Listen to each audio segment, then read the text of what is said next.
Ada budaya-budaya seperti Toraja pun juga menginginkan pengawetan dalam waktu lama. Nah biasanya kalau misalnya jenazah ada di rumah duka kan kita bisa pantau ya, tentu itu yang harus dikerjakan oleh keluarga juga.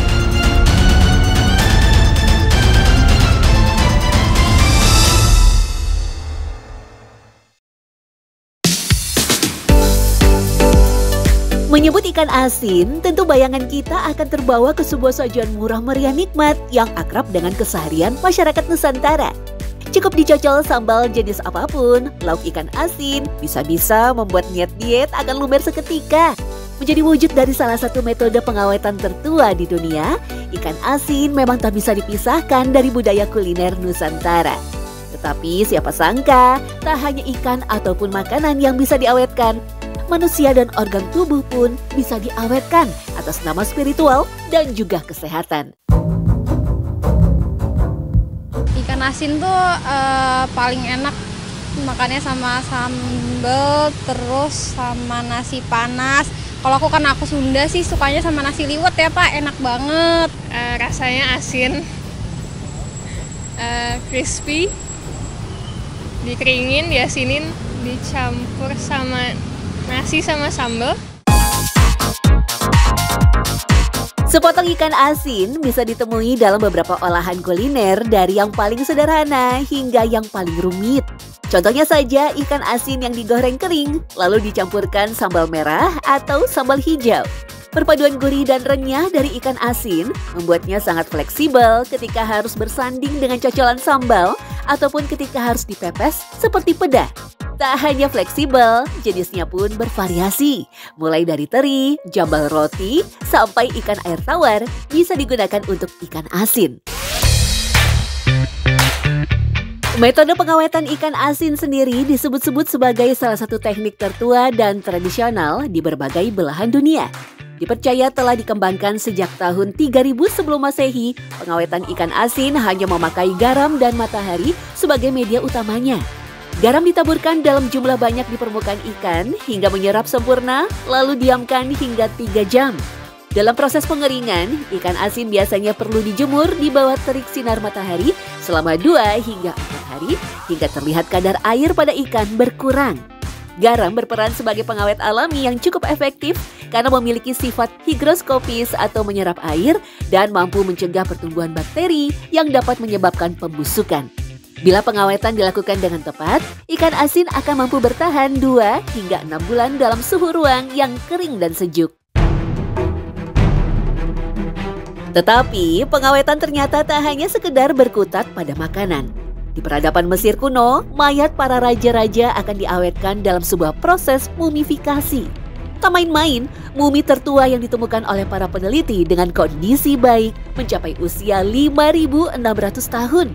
Merujuk pada berbagai catatan, pengawetan jenazah memang menjadi sebuah ritual yang wajib pada agama Mesir kuno yang ditujukan agar orang tetap hidup dengan baik di alam akhirat nantinya.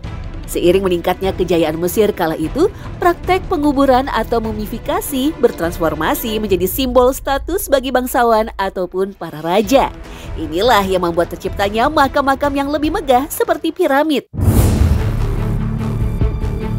Meski dimulai sejak 2800 tahun sebelum Masehi, para ahli menyebut bahwa metode dengan mengeluarkan isi perut baru dimulai 200 tahun kemudian. Akrab disebut dengan pembalsaman, masyarakat Mesir kuno menggunakan zat asin yang bernama natron, yakni mineral alami yang banyak terdapat di dasar danau dekat Sungai Nil. Metode yang pertama tentunya mereka itu punya cara untuk mengeluarkan jaringan-jaringan atau organ-organ tubuh yang mudah membusuk seperti otak, jaringan organ-organ dalam, karena itu yang akan membusuk cepat gitu ya, itu yang dikeluarkan. Selanjutnya juga tentunya dengan pengaplikasian zat-zat pengawet ya. Dalam catatan mumifikasi paling lengkap milik Herodotus, sejarawan Yunani menyebut rongga perut kemudian dibilas dengan tuak dan campuran rempah-rempah.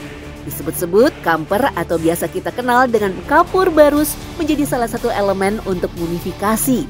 Dan yang menakjubkan, di era lampau, kamper hanya diproduksi oleh masyarakat Nusantara, tepatnya di Kota Barus, Sumatera Selatan.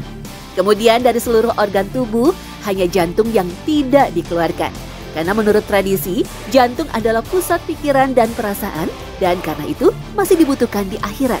Setelah tuntas, mayat akan dibungkus dengan kain linen yang dilapisi resin atau bahan pengawet lainnya untuk perlindungan ekstra. Dengan suhu dan kelembapan yang rendah.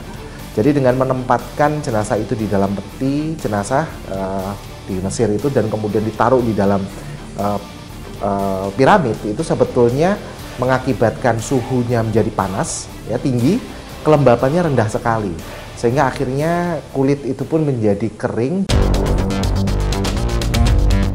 Tetapi pengawetan jenazah bukan dominasi Mesir semata. Masyarakat tanah air juga punya berbagai ritual yang merujuk pada proses pengawetan jenazah. Seperti di daerah Sulawesi, Tanah Toraja. Dalam ritual mak nenek, mayat yang telah berusia puluhan sampai ratusan tahun akan dikeluarkan dari dalam liang kuburan untuk dibersihkan dan diganti baju serta kainnya. Untuk menjaga kondisi jenazah tetap utuh, setelah kematiannya, mayat akan dilumuri dengan ramuan tradisional untuk kemudian dimasukkan ke dalam peti dan disemayamkan di liang gunung. Ritual mak nenek atau membersihkan yang mati tersebut memiliki makna penting bagi masyarakat Toraja, yaitu mencerminkan betapa pentingnya hubungan antara keluarga dan tak akan terputus meski dipisahkan kematian. Ada budaya-budaya seperti Toraja pun juga menginginkan pengawetan dalam waktu lama. Nah, biasanya kami pun berpesan kepada keluarga setelah kita di instalasi di rumah sakit atau di rumah duka kita awetkan. Terus kita juga berpesan ya mohon tadi permukaannya juga dijaga kebersihannya. Kalau misalnya jenazah ada di rumah duka kan kita bisa pantau ya, kita bisa pantau, bisa bersihkan. Tapi kalau di luar sana tentu itu yang harus dikerjakan oleh keluarga juga.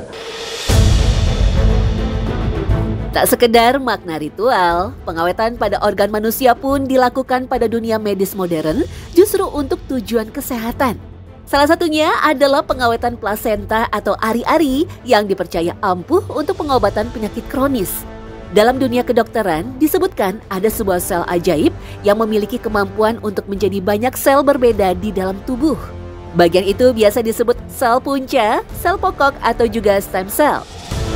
Berfungsi sebagai sistem perbaikan untuk mengganti sel-sel tubuh yang telah rusak demi kelangsungan hidup organisme tersebut. Sel punca juga dapat membelah diri dan hadir sebagai sel baru dengan berbagai fungsi, dari menjadi sel otot, sel darah merah, sampai sel otak. Secara sederhana bahkan bisa disebut sel ini adalah awal mula dari pembentukan berbagai sel penyusun tubuh manusia. Dengan sekian banyak manfaat tersebut, sel punca hanya bisa ditemukan dalam dua bagian tubuh manusia. Yang pertama pada sumsum tulang belakang manusia, dan yang kedua berada di dalam darah tali pusat yang diselubungi oleh ari-ari. Kalau kita dewasa kan sudah banyak terpapar ya, terpapar penyakit, berbagai macam obat-obatan gitu ya.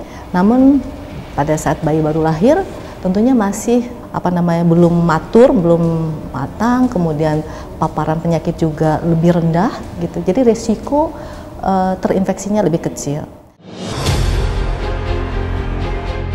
Metode pengawetan plasenta melalui tahap pembersihan untuk menghilangkan sisa-sisa darah dan jaringan yang tidak diinginkan.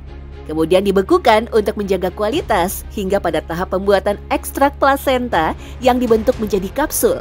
Telah terbukti sebagai penyembuh penyakit berat seperti kanker, diabetes, sampai Parkinson. Dalam beberapa kasus transplantasi sel punca, mereka yang tak punya hubungan keluarga pun bisa memanfaatkan manfaat dari sel ini. Tentu semua harus melewati serangkaian prosedur untuk menilai kecocokan tersebut. Misalnya diabetes, itu kerusakan sel beta pankreas kan lebih cepat dibanding proses penggantiannya. Nah ini dengan stem cell itu terjadi keseimbangan, jadi tentu produksi hormon-hormon insulin yang diproduksi pun akan meningkat. Jadi nggak mengembalikan metabolisme yang normal. Untuk penyakit-penyakit misalnya stroke kan terjadi kerusakan, jadi lebih membantu penyembuhan dan sebagainya. Tak bisa dipungkiri, sebuah ritual ataupun tradisi leluhur dalam rangkaian pengawetan ternyata mampu menyingkap rahasia besar yang berguna untuk kehidupan di era modern seperti sekarang. Dari situ kita bisa melihat kesemuanya yang diajarkan nenek moyang kita adalah mitos belaka. Tetapi lebih dari itu, ada sebuah kebijaksanaan yang terkandung di dalamnya.